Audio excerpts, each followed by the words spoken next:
Kei te whakai te rōpū tōrangapū Māori me arotake te kāwanatanga i ngā āhuatanga katoa e pāna ki te waiū.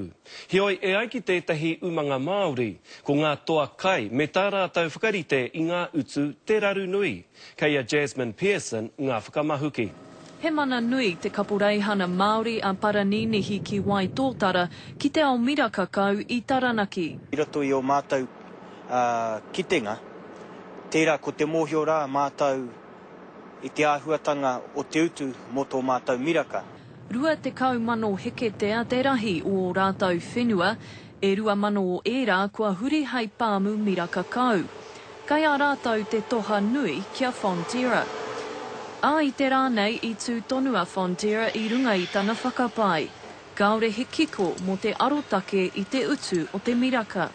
Kaore hoki te kāwanatanga mo te aro atu ki tētahi arotake, engari kai a te pāti Māori ona ake whakaro mō tērā. Pana tau mātou tikanga mai rāno, kia tangohia te GST mai ngā kaimatua, pērā te miraka.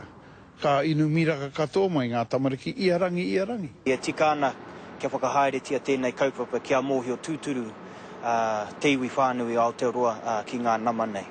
Ko te mate ke hei tā ngā kapureihana Māori ko ngā hāpū kai me ngā toa nui kai te whakapiki i te utu. Kia whakaarotia tēnā huatanga i a tātou e whakaaro ana ki tēnei kaupapa.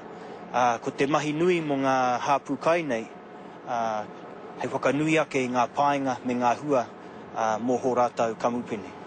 Nā te kaha ngā aue a ngā iwi kai te aro takengia e te komihana tau hoko me nā kua maringi te utu mo te miraka.